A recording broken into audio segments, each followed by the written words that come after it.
save Parliament. I refer particularly to the Minister. Speaker, that is so. Very well. Chairman of the Appointment Committee. Right, Honorable Speaker, thank you for giving me the opportunity to move the motion number 10 on today's order paper, particularly at page 3, that notwithstanding the provisions of Standing Order 1041, which require that a motion shall not be debated until at least 2 sitting days have elapsed after the notice to move the motion is given.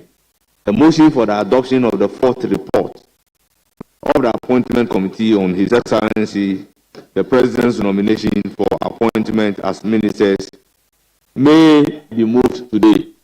Right, Honorable Speaker, I so moved. Thank you very much. Yes. Honorable Member for Wajabawe and second Deputy Minority Whip. Yes, Mr. Speaker, we second the motion. Thank you very much. Honorable members, the motion listed 10 has been moved by the chairman, has been seconded by the second Deputy Minority Whip. This is just a procedural motion, and therefore I'll go ahead to put the question. All those in favor of the motion listed 10, say aye.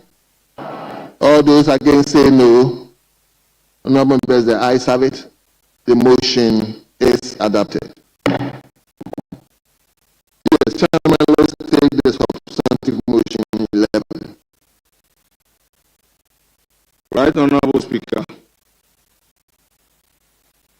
I beg to move that this Honorable House adopt the 4th report of the Appointment Committee on His Excellency, the President's nomination for appointment as minister, and in doing so, I present the committee's report of the appointment, present the nomination of Honorable Abla-Jifa Gomashi as Minister for Tourism, Culture and Creative Arts, Honorable Emilia Atta as Minister for Fisheries and Aquaculture Development, and Mr. George Opare Ado as Minister for Youth Development and Empowerment. Mr. Speaker, I will urge the Hansard Department to capture the report as having been read in its entirety and to state that various questions were posed to the nominees respectively. They provided the answers and all are contained in the report. And Mr. Speaker, I pray that the committee's report be adopted, leading to the approval of the nominees. Mr. Speaker, I thank you for your opportunity. Thank you very much. Honorable members, the chairman of the Appointment Committee has moved the motion. Yes. Yes, Honorable Member for Bosman-Freon.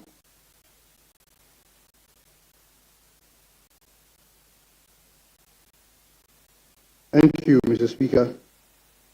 The Speaker, I rise to also support the report, to second the report on the approval, support the motion on the approval. Second the motion. Yes, yes. Second the motion. Yes. Second the motion. Take it. Bond. In doing so, Mr. Speaker, I want to make some few points. Madam Honorable Abna Jifa Gomashi has been an industry player.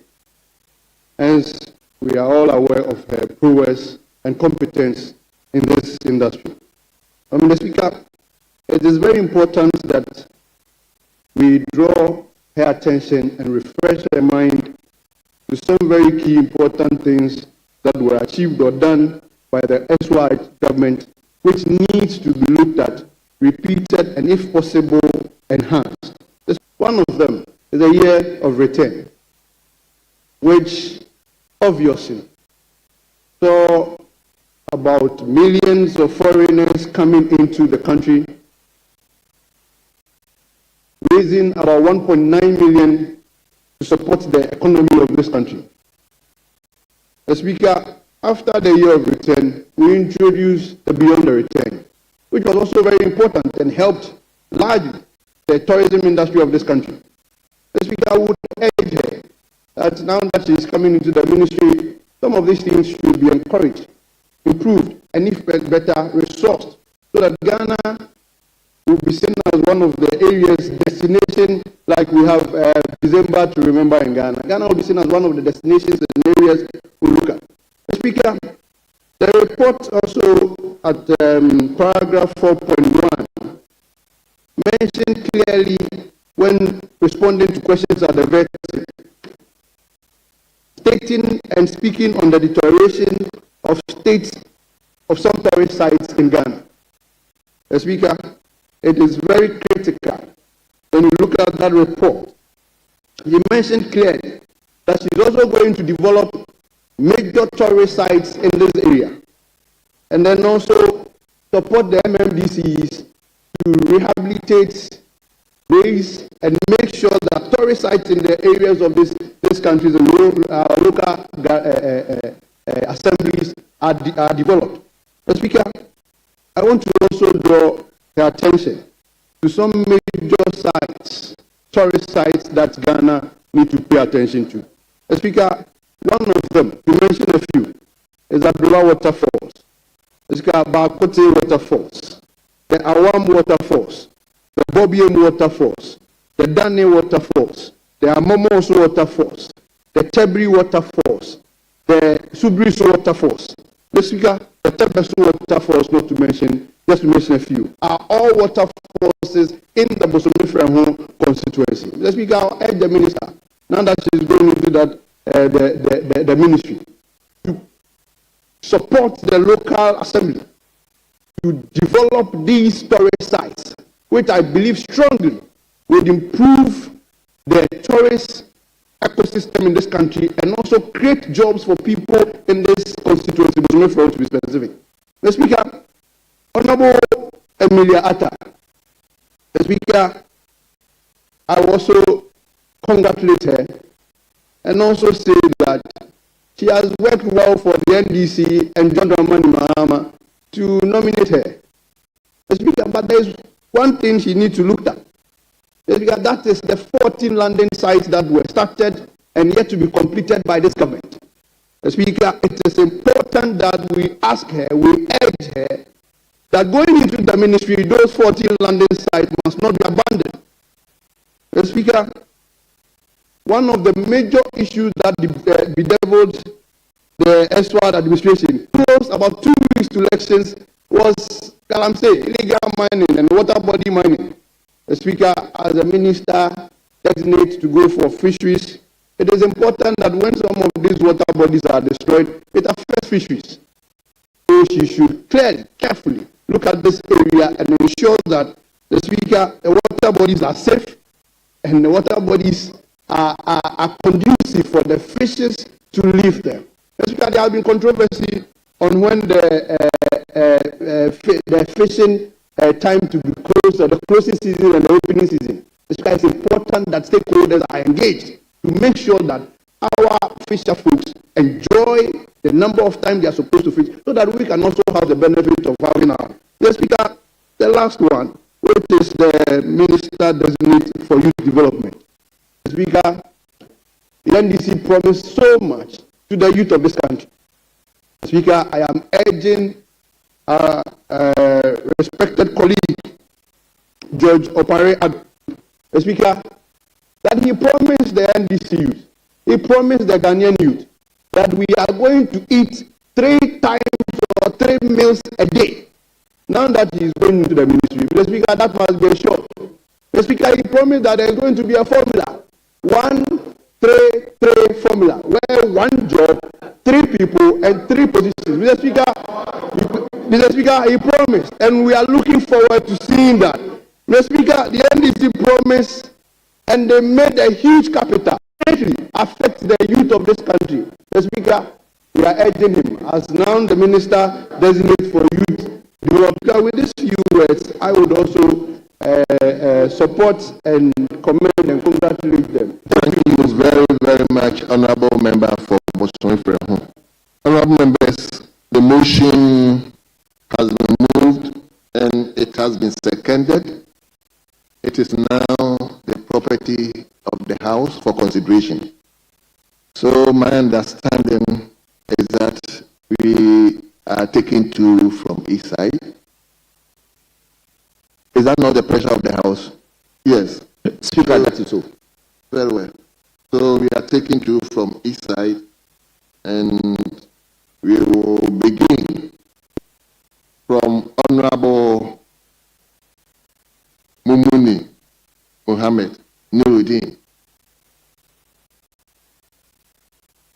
Thank you very much, Right Honorable Speaker, for giving me this opportunity. Right Honorable Speaker, I will first of all want to use this opportunity to congratulate my big brother, Honorable Hassan Ayarga, Honorable Muhammad Ayarga, for his elevation to the majority leader and leader of government business. He's my senior brother, and I'm very happy seeing him at this position. And Mr. Speaker, I want to plead with you and tell my senior brother that he should use his opportunity as the leader of the House for us to put. You have 5 minutes. And you have to speak with the report. I will wrap up with the 5 minutes. Let me make this important point. It's very important. I want my senior brother to use his position as the leader of the House and leader of government business, so that we'll put our heads together and find lasting peace in Boku. That is very, very important. Thank you very much, Mr. Speaker. Right Honorable Speaker, I want to use this opportunity to congratulate the nominees for the wonderful work that they have done. I will start with the nominee for youth, the youth minister. Yesterday, I had an opportunity of sitting at the vetting, and I asked a very important question that unfortunately the Speaker ruled the question. I want to tell the minister, if approved by the House, he should do all what he can to call down the youth of this country who has gone to ransack government offices in the name of change of government. I think before you can talk of giving employment to people, the first thing that you have to do is to bring peace within the youth. So I want to tell the minister to take that thing very, very serious, for us to see both political parties. Whenever there's change of government, you see people running to institutions, taking over. That is unlawful. Another party also takes over. People are running there to take over institutions. That is not lawful, and we live in a democratic state. It shouldn't be happening in this democratic dispensation. Right, Honorable Speaker, if you look at the youth of this country, it's not all the youth who are educated. Some of the youth need skill training. And in the last administration, the Youth Employment Agency was doing a wonderful job. And my brother was a board member of the Youth Employment Agency. They did a fantastic job at the Youth Employment Agency, targeting those who are not educated, giving them skills. So I will urge the youth minister to put more effort on the skill training, like the hairdressing, the carpentry, the tiling, the plumbing, so that most of these youth who always go on ramping, they will get something to do at that aspect. Right, Honorable Speaker, again, I will want the minister to put attention to youth in agriculture. If we look at how the country is going, most of the youth are into agriculture, so we can see how best the ministry can find support for the youth who are into agriculture, for them to get themselves busy. Right, again, right, Honorable Speaker, if you look at youth in mental health, there are a lot of the young people in this country who are mentally challenged. And you see that nothing is being done about that. If we don't take our time, it will get to a time that most of the youth will get into this problem. And it has to do with drug addiction. We have to find ways at that ministry to get a department that will go around to educate the youth about the effect of drug abuse and all those things. Thank you very much, Mr. Speaker. If you go to the Minister for Tourism, I want to congratulate the minister for the wonderful job done during the vetting. But if you look at the tourism, mostly, if we are talking of tourism, they always concentrate on the southern sector. If you look at the northern sector, there are a lot of tourism potential at the northern sector. An example is Northeast Region, my constituency, Nalero Gamba constituency. We have the Gambaga escarpment. It has not been given attention in recent times. I want the minister to give attention to the Gambaga escarpment in the Nalero Gamba constituency. It will help generate revenue for the district assembly in Nalero Gambaga constituency. I want to move to the Ministry for Fishery. She did very well, but one thing about this ministry has to do with, when we talk of fishery, they only concentrate on the coastal areas, but there are a lot of fishery potential in the north. There are a lot of river bodies that our people also in the northern part of this country, so that they will also benefit. Thank you. I thank you very much, Mr. Thank you so much, my brother. Thank you so much. So now let's turn to Honorable Millicent Yabua Amankwa. Thank you.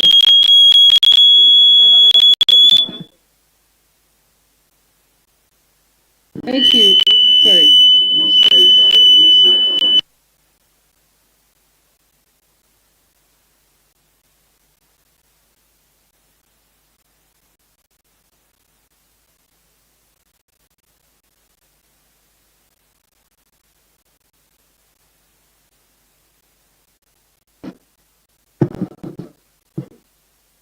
Thank you, Mr. Speaker, for the opportunity given to me to contribute to the fourth report of the appointment committees on the nominations of the appointees from His Excellency John Dramani Mahama.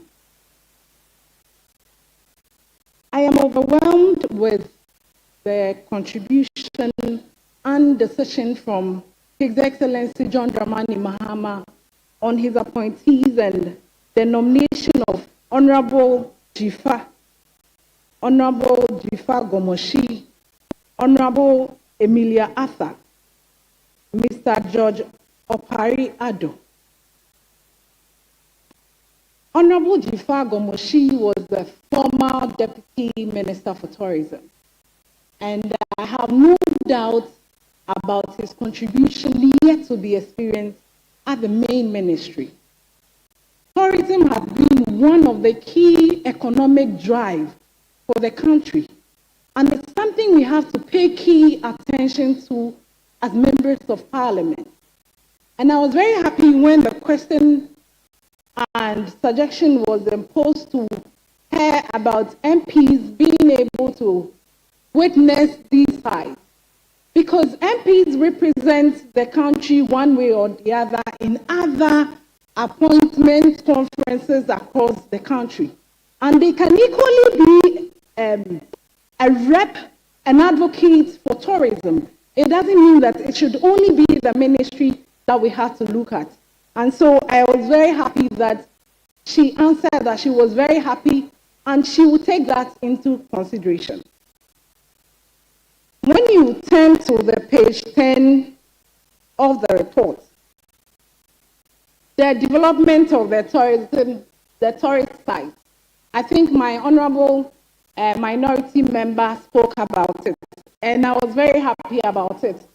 But there is one thing he conflicts with the LGBTQ. I believe that it is not mandatory for the Minister for Youth Development, but it's key. It is key under the tourism because it's culture-related custom. And that is one thing we need to pay key attention to because of the young ones coming up. I will move to Honorable Emilia Arthur's nominees. And I am very happy that if you listen to her vetting, you could see and clearly note that she has much more contribution. Even me, I have been once a student of hers. She has transformed a lot of humans, and I'm not surprised that when it comes to this ministry, she would excel. And even the question that was posed to her concerning, when you go to the page 18 of the report, paragraph 5 reads, as women, we are much concerned about our young kids and young ones. You see a community with much fishery, you might be concerned about what these kids are doing at that particular time. And I was very happy about the answer, not directly on the burden of the mothers, but it is also a national level issue that need to look at, because maybe the education facilities are not enormous for them. And it's very key that you could clearly see that if a classroom that should contain 25 is taking about 100 people and teachers who is supposed to take care of 5 people are taking 100, you can imagine the stress and the burden. And I believe that together with the Ministry of Education, she would equally do very well, and I believe in her as well.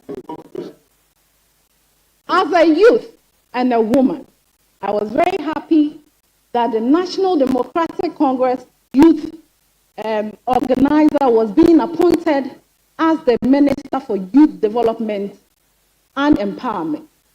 And so when in the conclusion of the vetting, the Honorable Majority Leader, Honorable Ricketts, said and asked the nominee about the ground plan development for women plan development. And I was very happy about the answer he gave, because women should be, when you look at the high level of unemployment, you could clearly see women are in the majority, and it gives us room to be very vulnerable, as we always speak.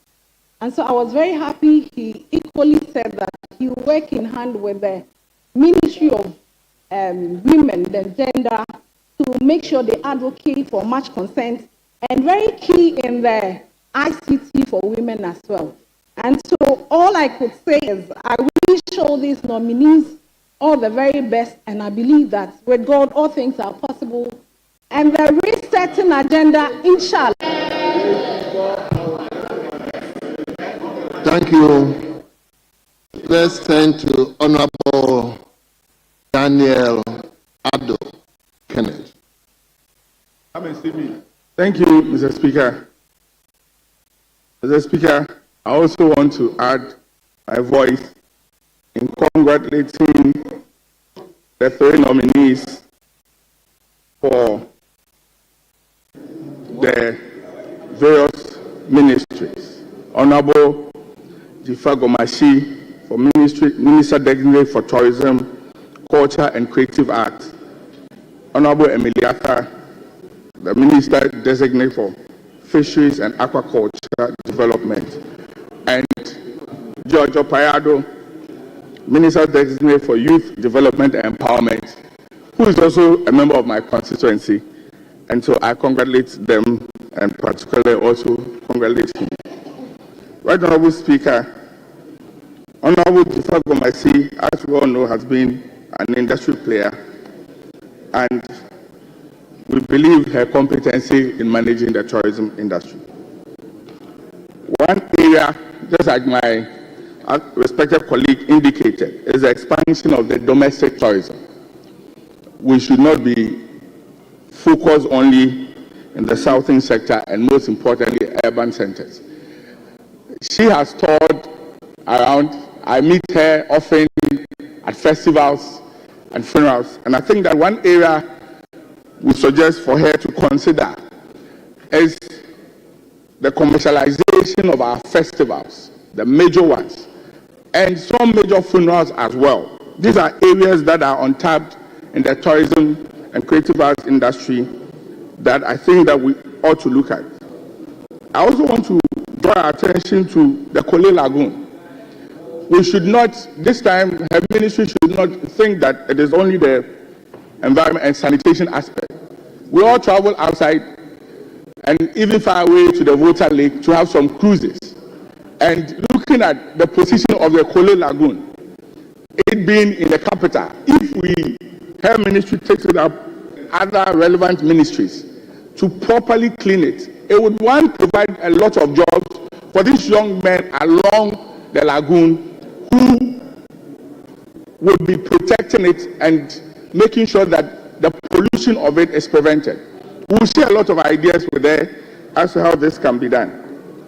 I would also want to move on to my brother, George Parado, to take particular look at the NYA, which can be the area that, to borrow their own agenda, can be used to resetting some of the mindset of the youth in terms of productivity, in terms of technical skills, and other areas. We also want to draw his attention to the YA, particularly those under the sanitation models. That is an area that should be looked at very well so that we can tackle some of our challenges we have in our major urban centers and city centers critically. Right now, we are honorable nominees for fisheries. That in page 19, looking at the report, she indicated that the consideration for her to continue the solar project for the Adjournment motors, she thought that she had a different view of it. Right, Honorable Speaker, just yesterday, our Honorable Member for Manson Kwanzaa made a statement, and we're all urging that we should go green. And if our commitment to going green energy is anything to go by, then I think this initiative would be something that she should reconsider her position on, so that this initiative can help reduce the cost of premix and the issues that are associated with premix fuel. It will also go a long way to support her initiative of using the subsidies or the profit made from the premix in supporting community initiative projects, which she listed on page 20. And so, right, Honorable Speaker, I respectfully suggest to the Minister Designate that she should reconsider her position on the fuel for premix and then go and continue the solar project. On that note, I want to wish them well and will all support for their success. Thank you, right, Honorable Speaker. Thank you very much. We take the last one from Honorable Kwame Asalobeng, Gumua Central. Thank you very much, Mr. Speaker, for the opportunity. I want to first of all congratulate the nominees and also commend the President for the kind of appointments that he has made. In fact, looking at the caliber of people who have been appointed into various positions, it makes us confident that they are going to perform. And as a stakeholder in the creative arts industry, I will spend more time commenting on Honorable Jifa Abna Gomeshi. But before that, I will also commend Mr. George Parado. In the 2024 elections, the youth voted massively for the National Democratic Congress. And the future of the National Democratic Congress, whether they will be in power in 2028 or not, depends on his performance. And so I'm very confident that he is going to perform, and the party has given him a big role to play in that next election. Also, Honorable Emiliata is going to play the role of Jesus Christ. She's going to take care of the fish. And I'm very sure that she is very much aware of how Jesus Christ dealt with fish, and the people of Ghana would be waiting to get more of that. I want to remind her that there is the biggest fish farm in Ghana. The biggest nursery in Ghana is in my constituency, R&B Farms. It's in Gumwanswayim. Unfortunately, I didn't hear any comment on R&B Farms. It looks like most of the people who were at the committee don't know about R&B Farms. R&B Farms is the biggest fish farm in Ghana. It has the biggest hatchery in Ghana and West Africa. And I will urge her to look at that as well. On Honorable Abna Gomeshi, she, apart from the fact that She has been a deputy minister who gained so much knowledge in His Excellency John Mahama's first term. She herself is an actress. She's a screenwriter. Such an appointment goes without saying. Her appointment goes without saying that she's going to be one of the best ministers. She has the requisite experience to deliver, and I'm very confident that she's going to do so, especially as a creative art consultant. I believe strongly that she's going to unearth talent, especially in rural areas. Most people travel from Ghana to places like Israel to visit where Jesus Christ and an angel had a fight. They travel to visit where Jacob fought with an angel, where Jesus Christ had a conversation with Satan about sharing the earth, and all of those. I don't have any evidence to disprove those. The evidence that I have is where Kwame Nkrumah lived when he came back to Ghana, which I believe that if we improve on these, it is going to bring a lot of tourists and revenue to our country. I know where Konfanoche was born. I believe that the honorable member would consider looking into those, so that one day we will have people coming to Ghana to also take Tetakwashi's farm to their countries, instead of us going to bring the Garden of Eden into our country. If we are able to improve upon our existing tourist sites, we will have people coming here to take a piece of Kwame Nkrumah's chop box at Circle to their country, instead of us going to bring a stone to build the biggest swimming pool in the history of the world. And so I want to I also want to remind her that showbiz, as somebody who has been part of the Trade and Industry Committee of Parliament, that she knows the meaning of show business, which is the show itself and the business that it comes with. And I believe that she will be able to marry the two. And she's herself a development queen, which means that she knows how to put culture, politics, and tradition together. I believe strongly that we are going to see a new tourism and creative arts ministry, and I want to congratulate her and wish that all my colleagues also support her to be the next minister. Thank you very much, Mr. Speaker, for the opportunity. Thank you very much. It is now the turn of leadership. It is now the turn of leadership. If minority, yes. Mr. Speaker, thank you once again. First, we'll congratulate all the nominees for such appointments. Mr. Speaker, I'll take from Fisheries, Honorable Emiliata. I've known Emilia since 2008, when she first contested for the Shama seat.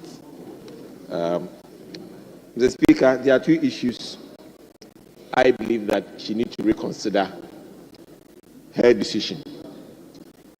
The first one being the solar outboard motors. Mr. Speaker, it is a fact that premix has been a problem because of the subsidy. Mr. Speaker, it will continue to be a problem. Mr. Speaker, because Ghana cannot continue to subsidize when we have an alternative in solar. So I believe that government should be more interested in investing in the solar outboard motors for our fishermen, so that one, they can keep their costs down, and two, the problem of inadequate supply, corruption in the supply of the premix will be a thing of the past. The 53% profits that are invested in community projects are just minimalistic, so small, they can never have the huge impact we expect in our communities.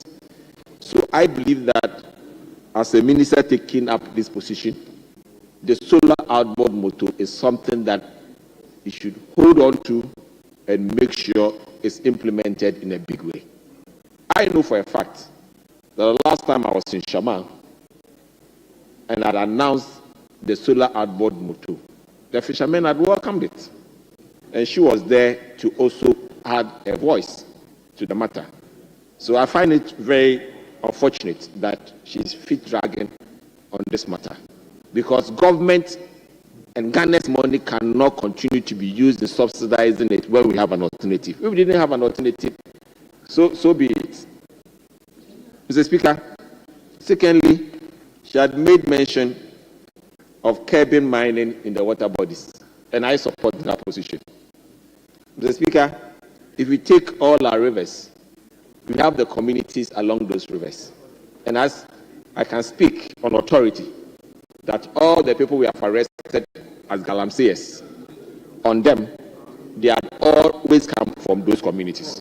And we all know the people that work on those communities. So please, I believe that this is one major area she's been spot on in making sure that she works on them.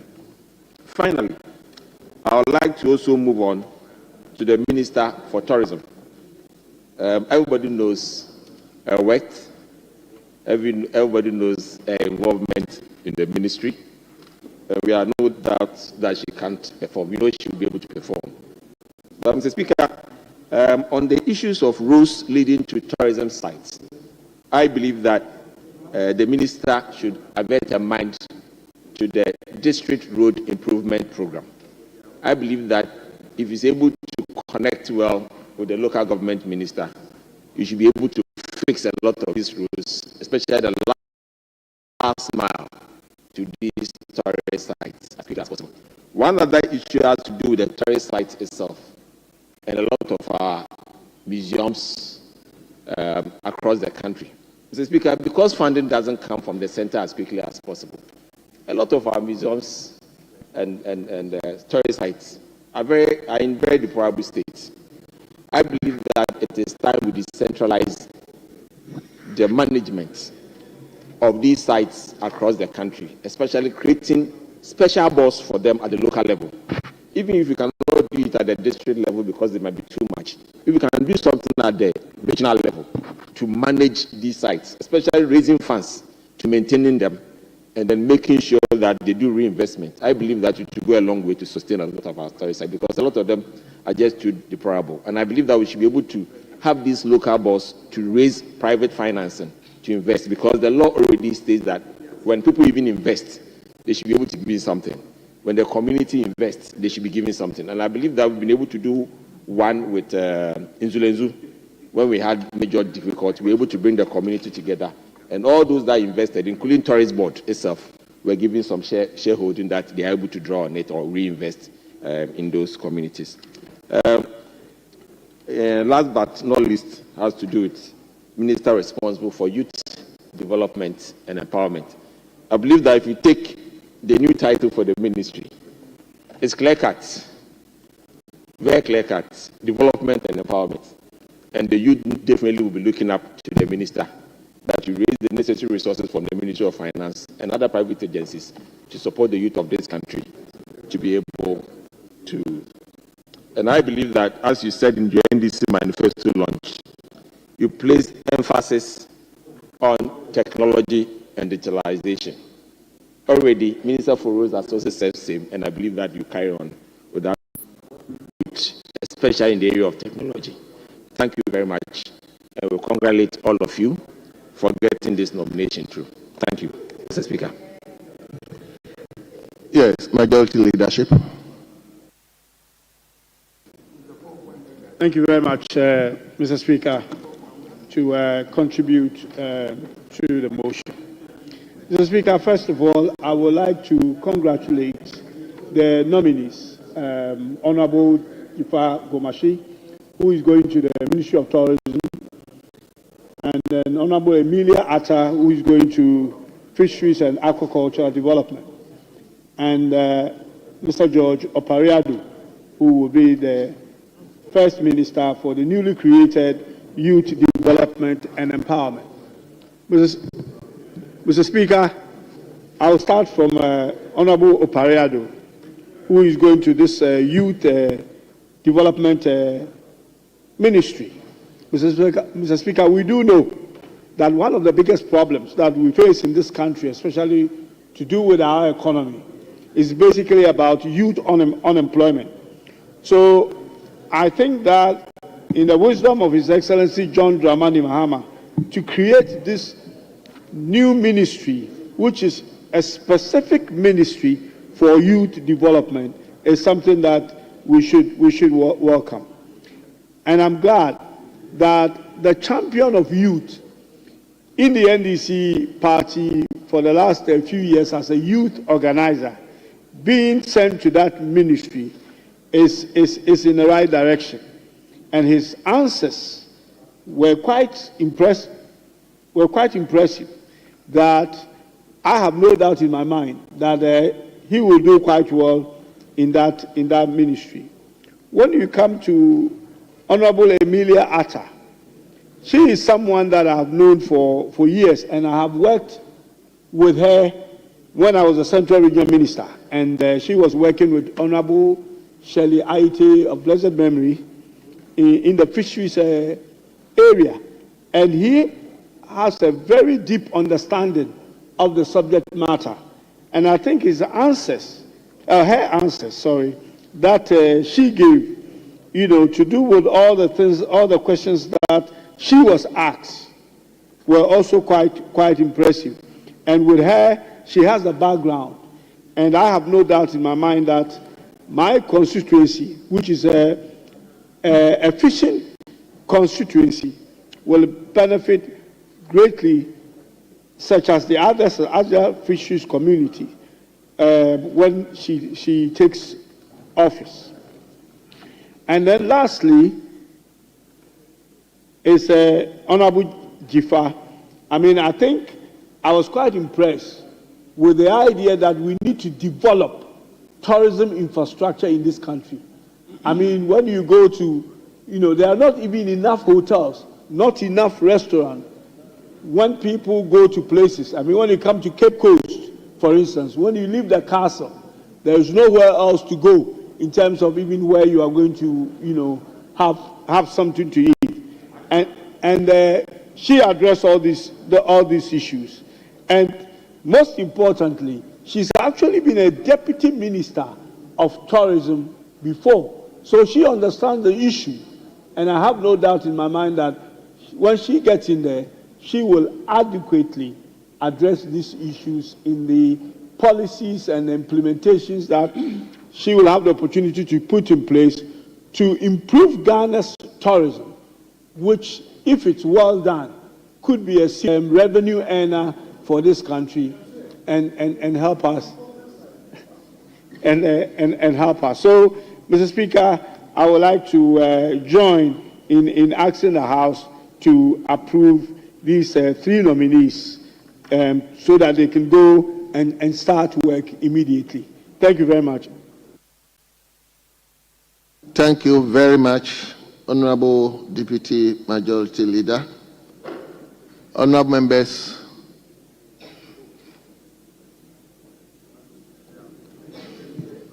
Honorable Speaker. Honorable, why? Yeah, let me. Honorable Speaker. Arise.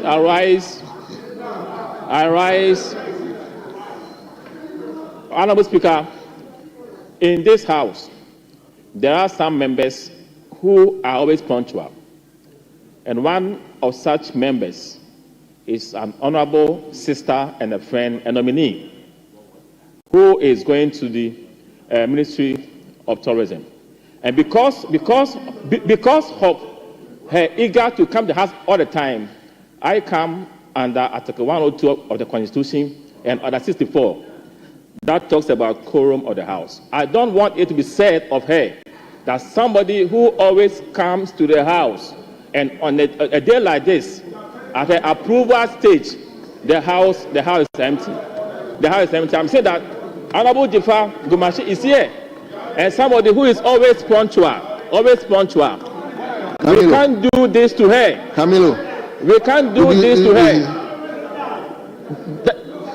So we are pleading with you to get your next year. And my application is that I'm raising order 64 quorum. We don't have quorum to let her go to.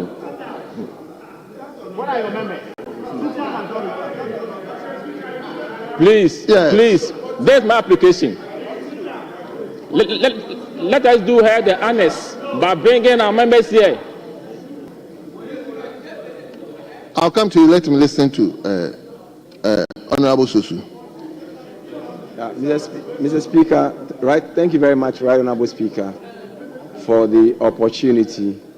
Mr. Speaker, I observed that when the member rose on his feet, without even the speakership recognizing him, he went ahead, turned on his mic, and began to address the House. Mr. Speaker, I believe that this is a House. Honorable Sesu, initially that was right, but later on, once I saw him still standing.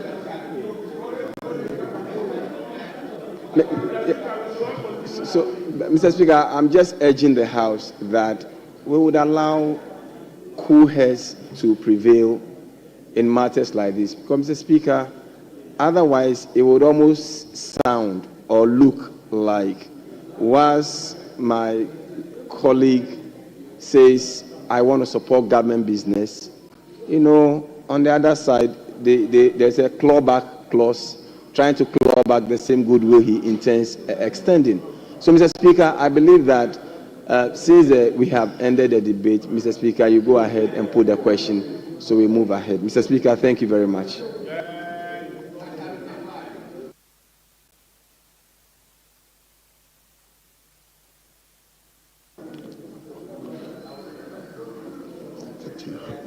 Speaker, when you know.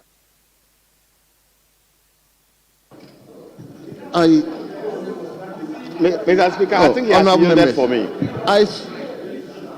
Honorable Leader, yesterday something happened. Hold on, you sit down.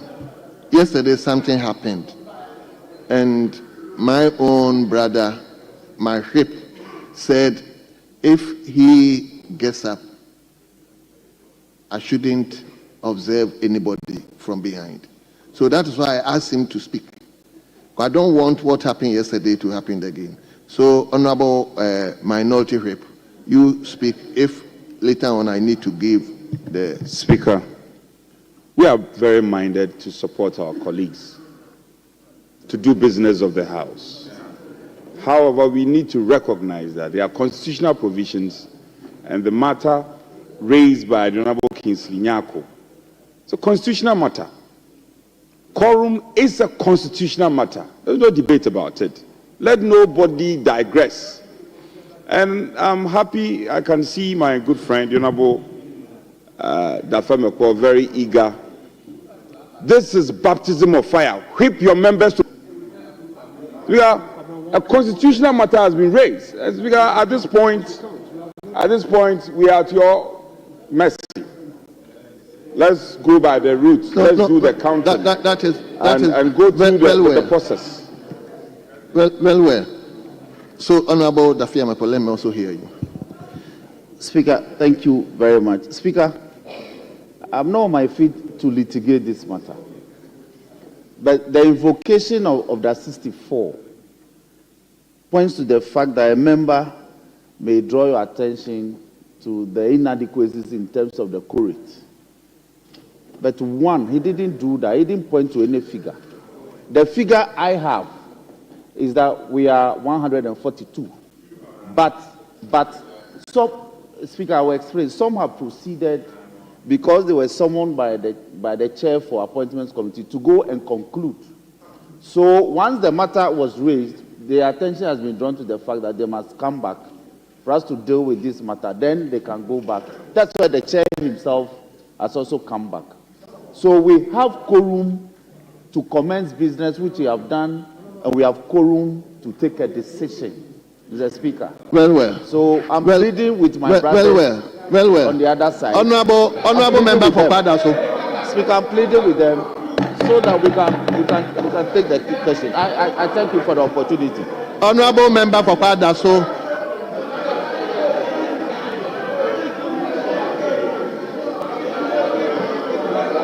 He has a responsibility to bring Honorable him. Member You just for told him to go Kwadaso. out. It's not good. It's not good. Don't do that.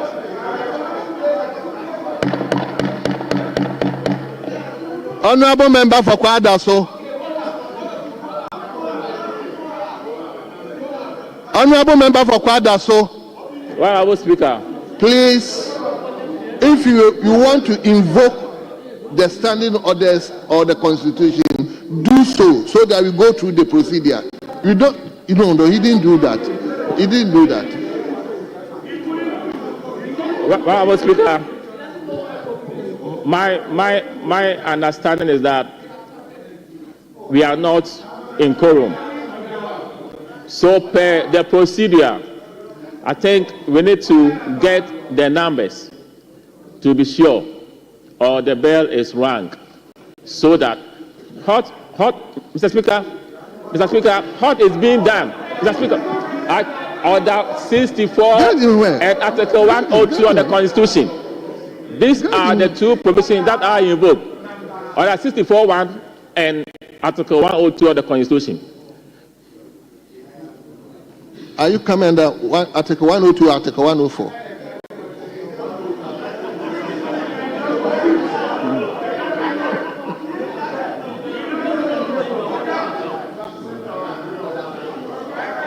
I'm saying that Order 64, Mr. Speaker, Order 64 please, says...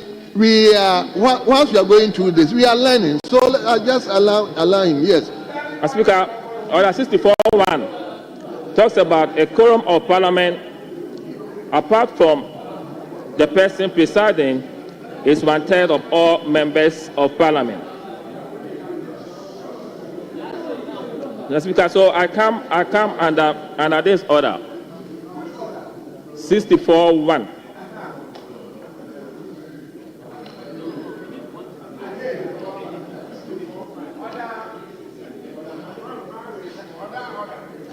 Honorable Member, if you rely on Order 64(1), and I want to read for the hearing of all of us, a quorum of Parliament, apart from the person presiding, is 1/3 of all the members of Parliament.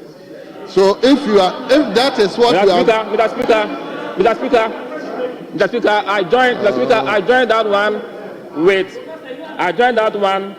Article 104. Article 104 of the Constitution. That talks about 104(1) talks about the fact that, except as otherwise provided in this Constitution, matters in Parliament shall be determined by the votes of the majority of members present and voting, with at least half of all the members of Parliament present. Mr. Speaker,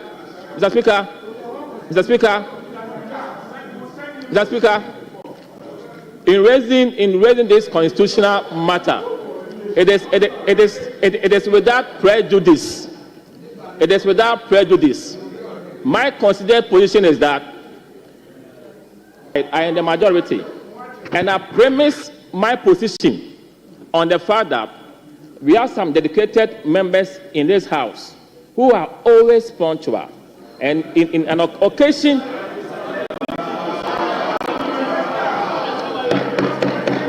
Mr. Speaker, very well. Mr. Speaker, so I have invoked this. My understanding is that we are only 120 in this House. 120 in this House. Very well. And we are supposed to be 139 to make the decision. Very well. Thank you. Honorable members.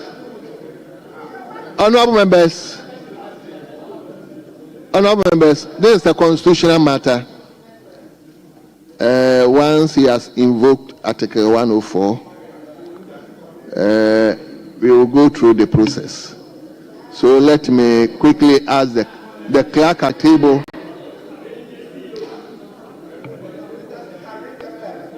Let me call the clerk at table to ring the bell.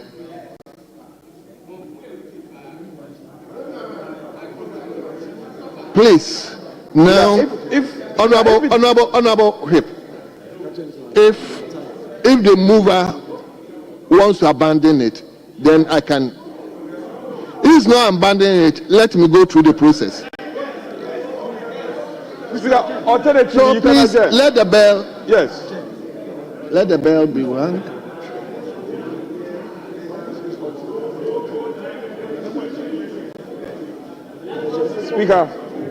Speaker, with your attention, shall we then adjourn? Come again. Obviously, they don't have the numbers. You don't have the numbers. Instead of you to beg, you're not begging. Instead of you to beg, your chief will be here begging, and you're making papa. You don't have the numbers. Where are your people? Speaker, could you please adjourn? Go and bring your numbers. What process? Shut up. You are adjourning. Speaker will adjourn. Look at your chief whip. Your chief whip is begging here.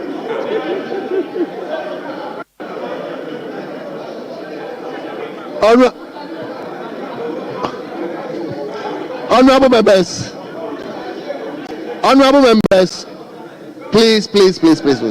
please. Honorable members, now we'll go through the procedure in Order 64. So the first one is to direct the clerk at table to ring the bell. At least we will have 10 minutes.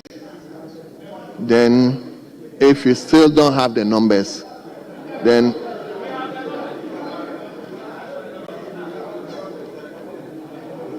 so clerk at table, please ring the bell.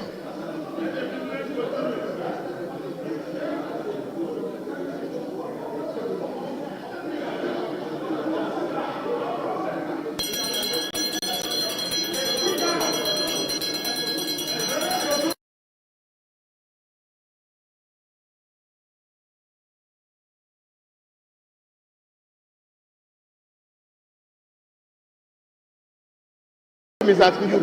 Yes. Mr. Speaker.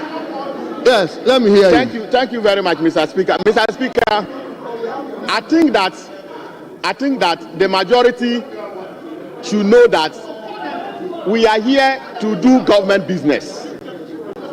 Nobody is here to thwart the business of the House. But members should also know that you cannot say one breath we are ready to support, another breath we are not ready to support. When you do that, you are accusing us wrongly, especially when a member comes up to raise a legitimate. But for you to accuse us wrongly, I think that honorable member from is it Medina, honorable, yes, he's not been fair to this House, especially with the minority, and he should retract that, and let's all continue with the business, because people or colleagues that we are talking about, they are our colleagues. And if you listen to the honorable member who raised Order 64 and 104, he was actually appealing to the majority to know that they call themselves super majority. These are the people who are struggling, and these are early days yet. These are early days for us to be struggling on the floor. These are early days. The super majority. Look at all this place. We want to appeal to our colleague, especially our colleague from Medina, that sometimes his choice of words are not appropriate. His choice of words are not. You should know that we have government business to run. Please. So respect must be shown. So, Mr. Speaker, on that note, he should try to be mindful of his language, withdraw what he has said, and then we progress. We need to approve our colleagues, and we, the minority, are ready to do that. Thank you very much, Mr. Speaker.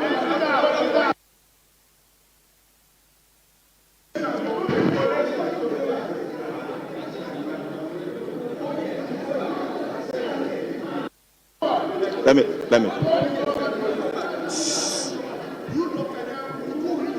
Mr. Speaker, I want to use this opportunity to call on my brothers on both sides, especially on the government side, to know that where we are, today is the day of transition. We've not put the first and second deputy plus the main chief whip. They've not yet created their platform for whipping. They've not yet quorum. Looking at your back and knowing that you don't have the numbers, you don't have to attack them. You only plead. You only plead. If you plead and they disagree, then you call on the speaker to defer the question. Because you can go by force and put the question, and they will challenge it. The motion will be lost. Should we have to go and restart? No. Which we cannot. So where we are now, colleagues, please bear with us and withdraw the quorum. And let's make amend. It's the only exit that we have.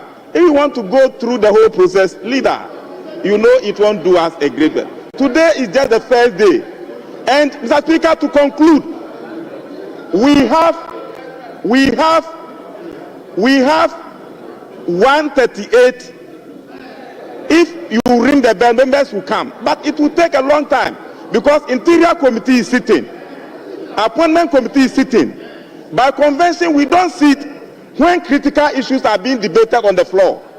Some of the members also don't know. So we don't have to be raising emotions and tensions at this time. So, Honorable Member for Kwadaso, not so long ago, we were here and we approved you. Today it is our time. Thank you, Mr. Speaker, for that opportunity. I know my colleague will draw the quorum. Yes, Mr. Speaker, the experience Ahmed was filibustering to ensure that the seats were filled up. But, Mr. Speaker, if a question of quorum is raised under Order 64, it doesn't necessarily mean listen to the House rules, listen and learn. It doesn't necessarily mean business must come to a halt. You direct that a bell be rung, which you did. That is why I'm entertaining the discussion. Yes, which you did. And for 10 minutes, if you don't have the number, you can put a question or suspend sitting. Those are remedies that the rules have catered for. So it wasn't a fact that means that, by all means, the House be suspended or a decision ought not to be taken. You needed to go through the procedures under 64, exhaust it, and we take a decision. So I'm sure by now you have the numbers, and the honourable member, Mr. Speaker, the honourable member for Kwadaso has something interesting to tell you. So let's indulge him. Thank you. Mr. Speaker. Yes, honourable member. Have to listen to. But again, listen, you are not patient. So let me commend the Minister, Local Government, and this proves to the fact that we will need your guidance in navigating forward. And so, Chief Whip, where are you? You should be seated on your seat. So, baptism of fire. So, as the Honorable Boama said, we have done a very good consultation, and the Honorable Dr. Kingsley will show the way out. He will show the way out, certainly. Okay, honourable member for Kwadaso, so let's hear you. Mr. Speaker, Mr. Speaker, this job is a very difficult one. It's a very difficult one. Jifa Gomashi is my very, very good friend. Very, very good friend. And even though I read this quorum, I felt it. But because I admire her so much, and she being one of the most dedicated and committed and most intelligent female MPs in our midst, I Kingsley Nyako. But Mr. Speaker, Honorable Madina. Mr. Speaker, I withdraw the quorum. The application because of Honorable Jifa Gomashi, the nominee. Thank you, Mr. Speaker.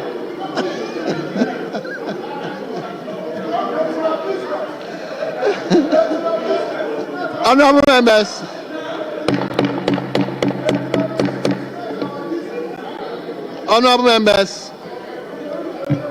Honorable Yusuf, please, you don't have the floor. Yes, honorable members, at the conclusion of the debate, the question is, as many as are in favor of the motion listed 11 in today's order paper, say aye. All those against, say no.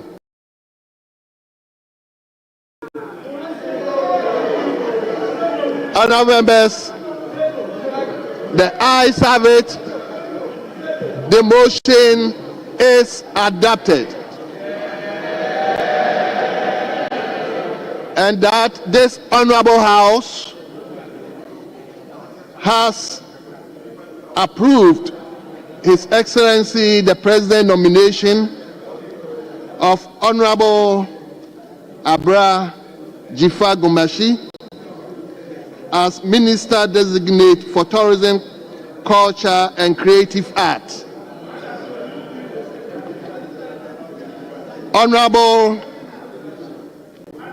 Emilia Atta as Minister Designate for Fisheries and Aquaculture Development. And Honorable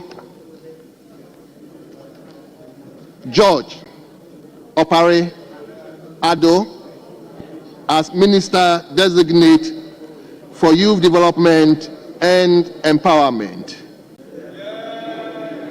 Honorable members, on behalf of the House, let me extend my congratulations to our honorable members. We wish them well in their new office. Yes, Honorable First Deputy Speaker. Honorable Speaker, I'm so much grateful for the opportunity to, on behalf of the nominees and their reference, thank the committee and the entire House for approving them as Ministers of State. Once again, I am grateful to the House. Speaker, there was an earlier agreement at conclave on the number of statements he had admitted. So, Speaker, it's important. The Honorable OPK, yes, even though he has some challenge, he has been yes, sitting here I all don't have day. any problem, but then it means yes.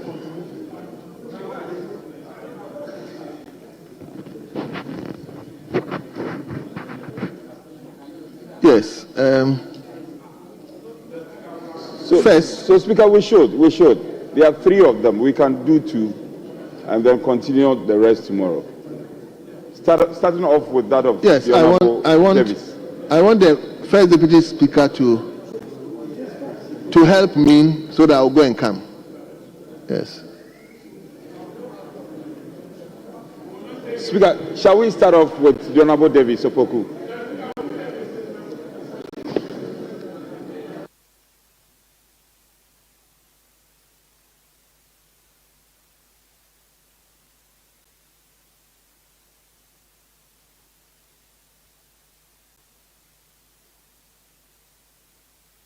Speaker, we are ready to.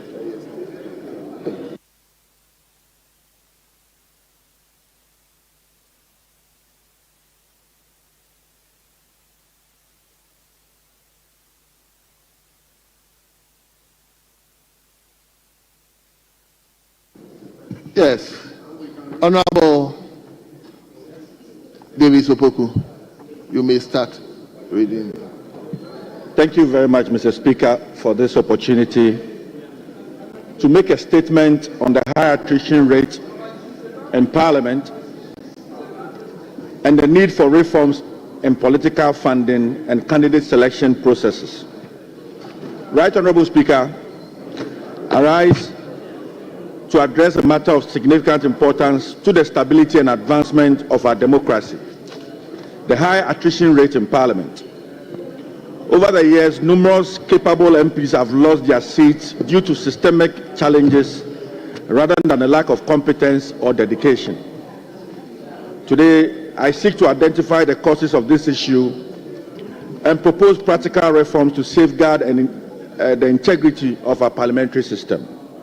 Right Honourable Speaker, the high attrition rate in Ghana's Parliament is a complex issue that affects all political parties. For instance, within the New Patriotic Party, from the 7th to the 9th Parliament, 94% of MPs lost their seats, leaving only 10 out of the 169 MPs remaining. This turnover undermines the institutional memory, disrupts the continuity of governance, and deprives Parliament of the expertise of experienced legislators. The primary drivers of this problem, Mr. Speaker, include the weak enforcement of the Political Parties Act 2000, which mandates that political parties disclose their funding sources, but we all know that enforcement has been weak. This has allowed financial considerations to dominate party primaries, prioritizing wealth over competence. Mr. Speaker, the second point is the cost of politics. Campaigning and sustaining a political presence are prohibitively expensive, compelling MPs to finance constituency activities from their own resources. This leads to financial strain and allows wealthier individuals to overshadow competent MPs during elections.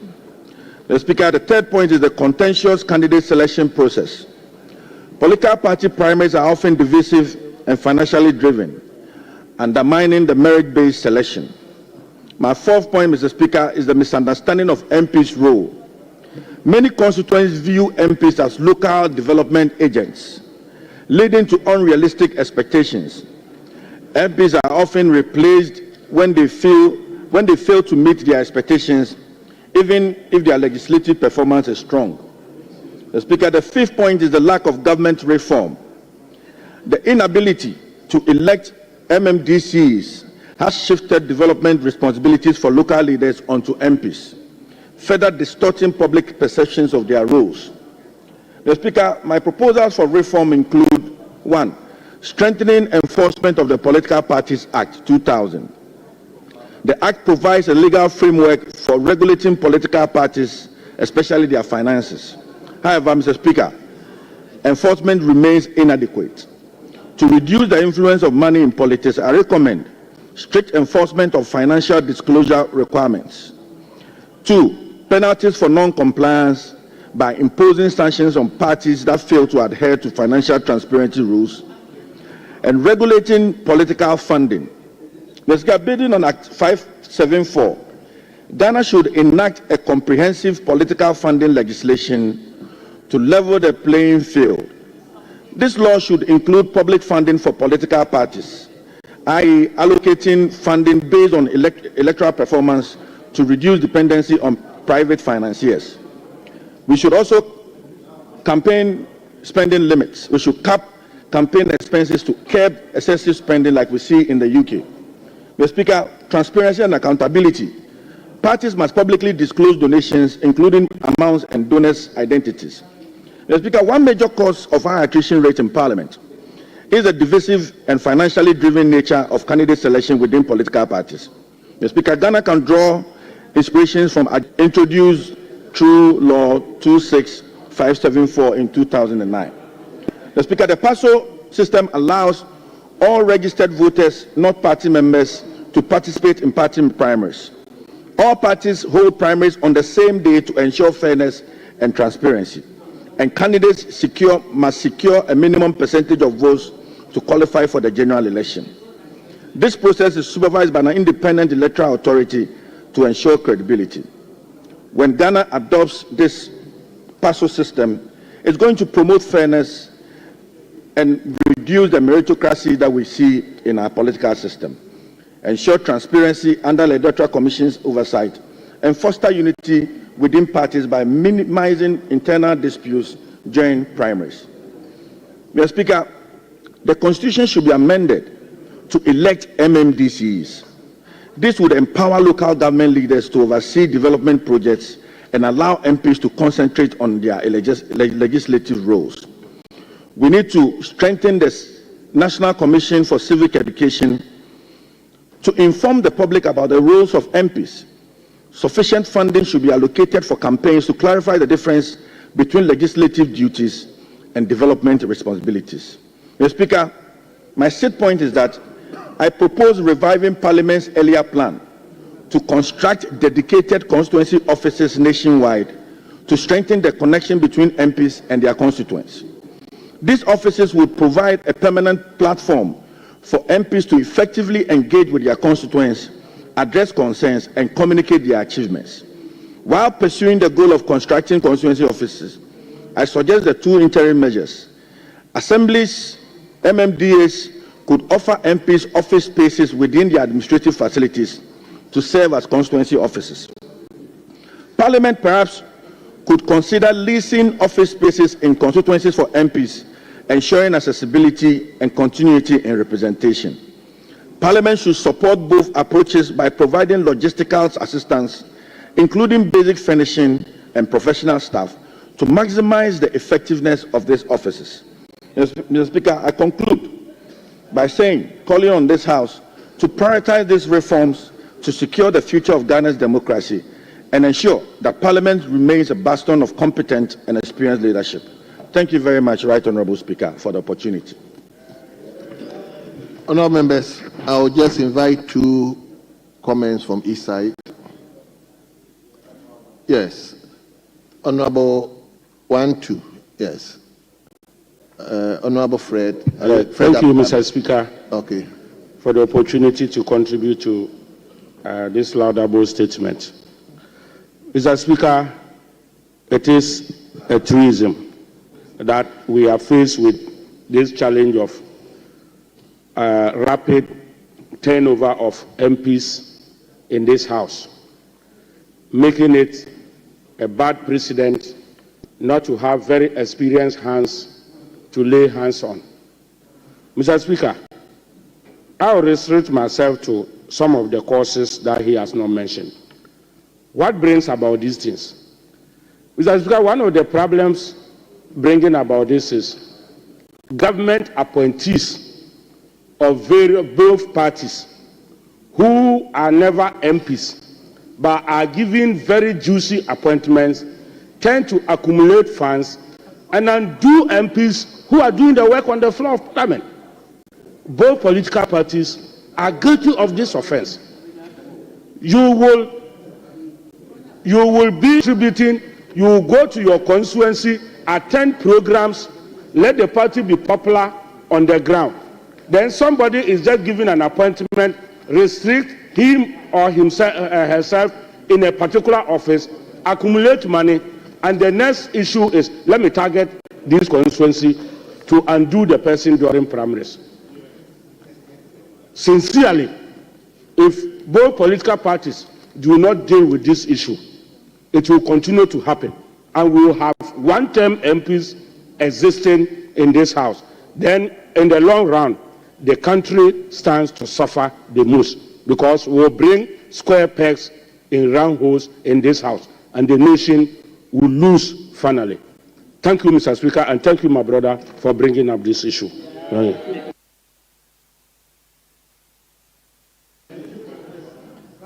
Yes, Honourable Professor Nyako.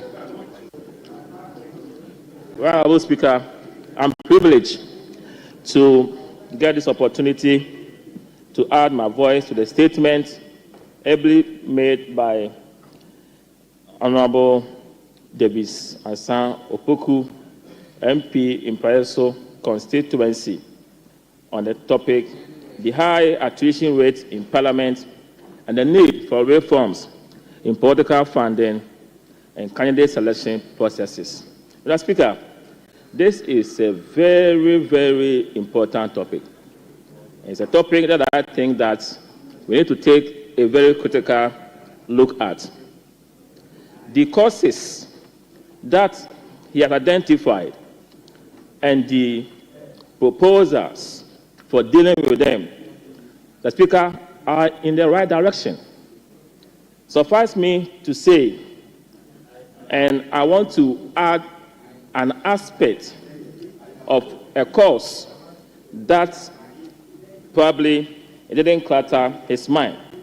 The Speaker, my worry is the assessment of members of Parliament by researchers and other scholars. The Speaker, we are in this House to perform certain responsibilities, legislative functions, deliberative, financial oversight. These are some of the things that we do. And of course, we also represent our constituents here by bringing to the chamber or the floor issues that bother them. Mr. Speaker, but when assessments are done on members of Parliament, in most cases, the work we do here are excluded. They don't see the importance of our contributions, the legislations that we make, our inputs at committee meetings, and even at plenary. These assessors don't care about any of this. Mr. Speaker, if my constituents don't know my contribution on the floor, the bills have helped to sponsor ideas that are brought to bear on shaping policies of government that are brought to the House. How can they assess me effectively? Now, the assessments of MPs are restricted only in their constituencies on matters of development. But we are told that the MPs are not agents of development, rather the assemblies. So, Speaker, this trend, if not addressed, will contribute to the high attrition rates that we are experiencing in this House. There are a lot of our seniors here who are well versed when it comes to the rules of procedure in this House. The Speaker, we need their expertise. We need the expertise of somebody like Alexander Kwamina Afenyo-Markin, Adon Pre, Mama Erga, and Ahmed Ibrahim, Haruna Dusu, and others. They've been here for a very long time, and they understand the rules of engagement in this House. Assuming they were not around, how would the newcomers benefit from their experience and their rich expertise? We need to let them understand that when they are assessing us, we don't begrudge them if they go to our constituencies, but they must also come here and know what we do. Probably, Mr. Speaker, our constituents will now understand the work we do. So this unbalanced assessment is a major cause of the high attrition rate that we're experiencing in our democracy and our Parliament. And again, the cost burden as well. It's not possible that, as the maker of the statement did say, that there should be legislation that will cap how much we have to spend on the campaign trail and the other things, the Speaker, that we do. That will help. We have CI, the CI that governs our elections of 2024, CI 127. It's not possible for us to even amend the CI and make sure that anybody any candidate who goes beyond a certain amount of spending must be dealt with according to the law. We need to criminalize excessive spending. The Speaker is going to help us. On that score, I want to pat the back of the maker of the statement, and I hope that we will take a very critical look at this statement. If possible, if the Speaker, you will take the lead in letting us have a committee to look into it. The high attrition rate is troubling. It is worrying. It must stop somewhere. Otherwise, we are going to lose the fine brains of our legislators in this Parliament. Thank you. May God bless you. May you live long, Mr. Speaker. I promised the first timer. Let me. Thank you, Mr. Speaker, for the opportunity. Mr. Speaker, with your kind permission and guidance, can I kindly defer to the Honorable Felix Kwachi Ofosu, who also tried getting your attention? With your guidance, sir. Honorable Fred, why is it that Honorable Adam, why is it that he himself didn't get up? No, he tried, please, but he couldn't catch your eye, please. With your guidance, Mr. Anyway, Speaker. Let him hear him for the first time in the chamber. So, thank you, Mr. Speaker. Thank you very much, Mr. Speaker. I need to thank my colleague, Honorable Adam Agbana, for being gracious enough to see this time to me. Mr. Speaker, I associate fully with my colleague, the Honorable Davis Opoku of the Mpraeso constituency, who once upon a time was my junior in school, but is now my senior in Parliament. Such is the vicissitudes of life. Mr. Speaker, he makes an important point about the need for intra-party reforms in terms of the way that candidates are selected to contest for Parliament. The monetization of the process has become extremely detrimental to the well-being of this House. What has happened, Mr. Speaker, is that quality is increasingly taking a back seat, and money bags are holding sway. The only way around it is for the parties to realize that it is in their interests that their best and brightest come to Parliament, because it is the quality inherent in those who come to this House that shapes the way in which governance is undertaken. There was a time when parties actually had to go head hunting in order to select candidates for certain constituencies. But now every Tom, Dick, and Harry shows up, and to the extent that they have deep pockets, they are able to ascend to the candidacy of parties in various constituencies. This is not sustainable.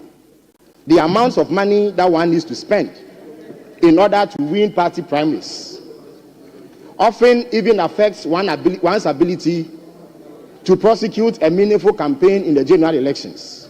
Because by the time you are done, you would either be deep in debt or you'll be totally bankrupt. So reforms are an absolute necessity for the political parties in terms of how primaries are structured and in terms of how candidates emerge. There is a second leg to the Honorable Opoku and Sen's submission or statement, which we need to consider carefully, and it is about whether or not MPs are development agents. Mr. Speaker, on paper and in fact, MPs are not development agents. We are essentially legislators. At most, we hold some influence in terms of how we are able to direct development to our constituencies. But there is also an objective reality that we must face, Mr. Speaker. That reality is that government, by virtue of our status as a developing country, is unable to reach every part of this country. And for that reason, there are those in our country who face extreme deprivation, who are literally cut off from the rest of this country and have basic needs that have remained unmet for decades.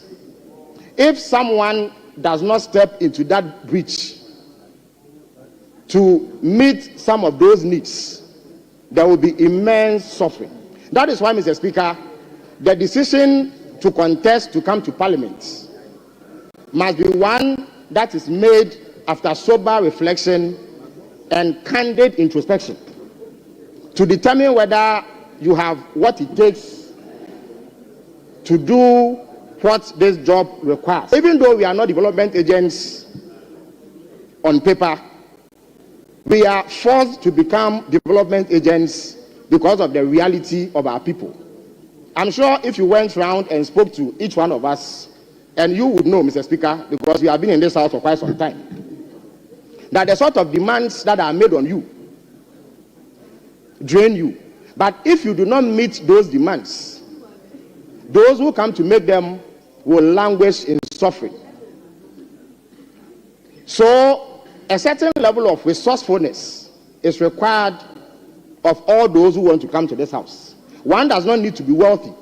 You only need to be resourceful, which means that you know what to do to mobilize the needed resources to address a particular problem. In the fullness of time, as and when our status improves from developing to developed, I'm sure that some of these problems will be addressed. So even as we repeat the mantra that we are not development agents, we must appreciate that the reality of this job is that you are going to be the focal point of development in your constituency, that everybody will look up to you as the one who can address their concerns. It is not something we should shy away from, Mr. Speaker. It is something that we must strive to achieve, pending the reaching of every part of this country by government to resolve their needs. I thank you for the opportunity to make my maiden statement in this house. Thank you so much.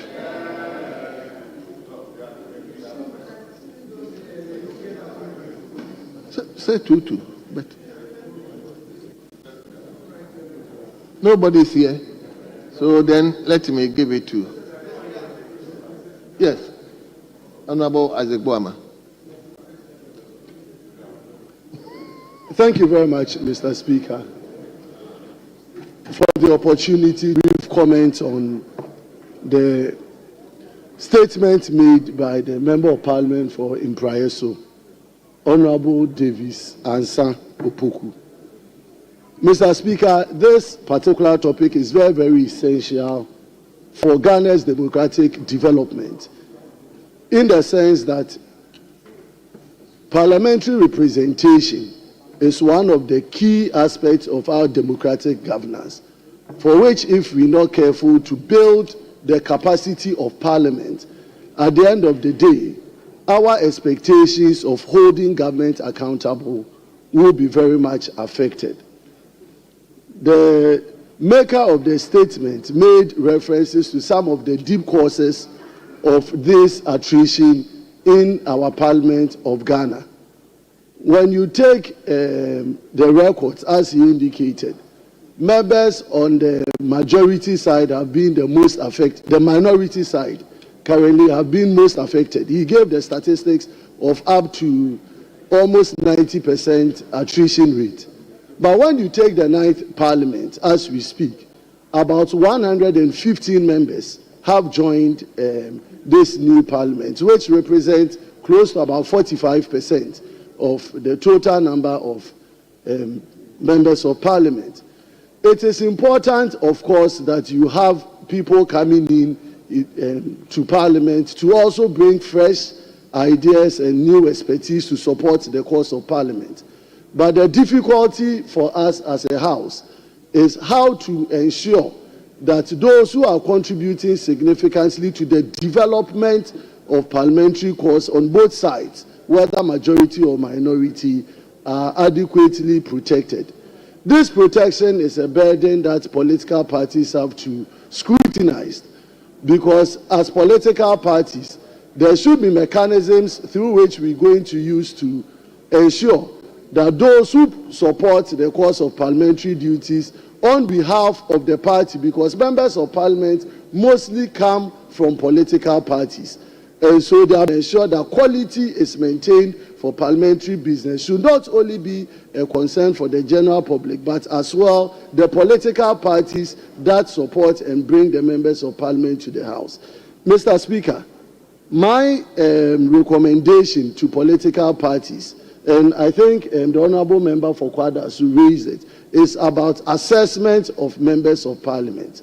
There has not been any critical criteria on the part of political parties to assess the performance of its members of Parliament, based upon which justification can be made to its members in the various constituencies to see how best those parliamentarians would be protected. So my encouragement to political parties is to try as much as possible to do effective assessment of members of parliament, so that those that are very, very strong in supporting government business or supporting the cause of parliament will be protected. On the other hand, I also believe that the financing aspect, which Honourable Member for Honourable Felix Ofosu-Kwakye raised, the financing of political of parliamentarians is also a cause to worry, and the recommendation that there should be a means by which government, or of course government, would also play a role in ensuring that some of the burden that members of parliament incur in the course of their parliamentary duties are minimized, so that they don't end up, when it comes to the time where they are competing for re-election into parliament, they will be resource constrained. On that note, Mr. Chairman, I think the maker of the statement has done a fantastic job, and we all commend him for that. Thank you very much. Thank you very much. I will bring it to a close.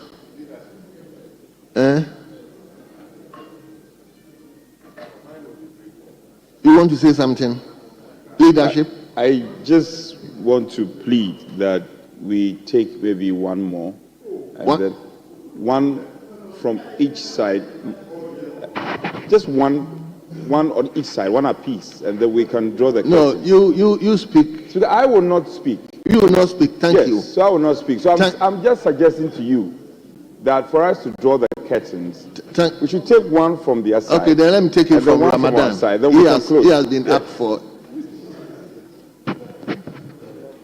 Thank you very much, Mr. Speaker. Mr. Speaker, I'd like to commend the maker of the statement, Honourable Davis Ansah-Opoku of Empire. So, Mr. Speaker, this issue of expectations on parliamentarians, Mr. Speaker, it's of great concern, but I think it's largely because members of parliament are the ones who are elected. I'm sure that if we get to the point where we begin to elect our chief executives, I'm sure it would reduce a lot of pressure on the members of parliament. And His Excellency, the President, John Dramani Mahama, has indicated that he's up for it to ensure that we begin to elect our MMDCs. Mr. Speaker, my constituency, for instance, in Adenta, it's a constituency that was set up in 2004. And Mr. Speaker, since 2004, in addition to this election, this is the 6th election we've had. And every single election we have gone into, we've had a different member of parliament. So all our MPs in Adenta have consistently been backbenchers, either row 6 or row 7.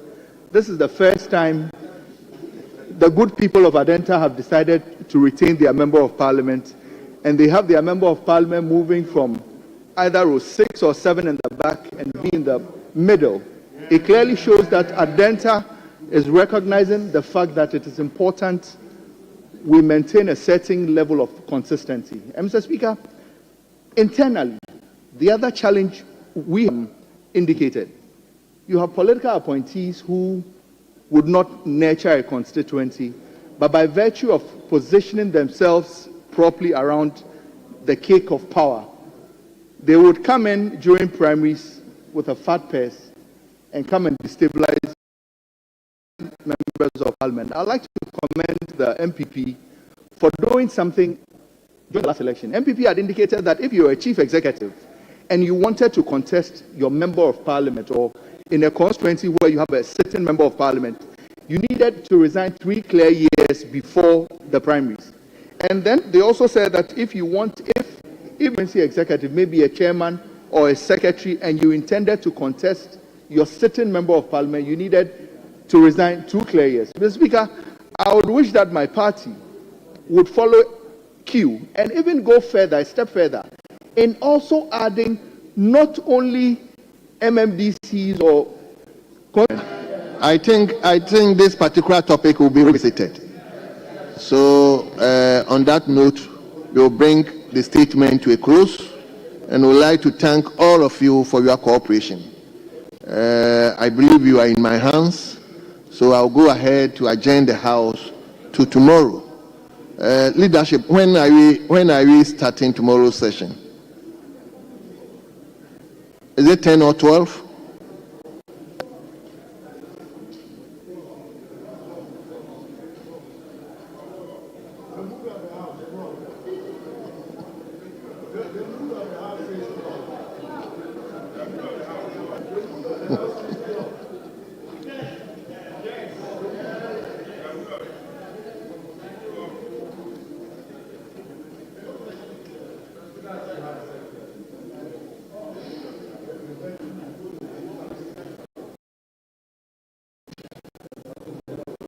Mr. Speaker, we don't have a report from the Appointments Committee yet. And so if we come in the morning, we might not have any business. And tomorrow being Friday, we can allow members to come at midday for us to start. By that time, we'll have a report available. 12 o'clock. 12 o'clock, midday.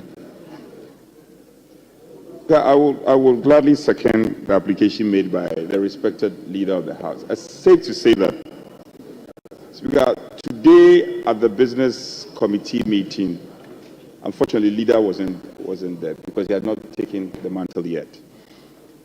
It's coming up increasingly that we are behind schedule with the composition of the committees. Committees, yes. So I cannot agree more with leader. So that if it is 12, then we can meet. The committee of selection is chaired by the speaker, and thankfully the speaker is around. We can have a meeting before 12, and then probably look at the first draft of the composition of the committees. So I agree with leader that we should sit at 12 midday tomorrow. Thank you very much, honourable members. The House is accordingly adjourned to tomorrow, 12 o'clock in the forenoon. Tomorrow, 12 o'clock in the forenoon. The House stands adjourned.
with the women of Eastern Region so that they benefit from the program?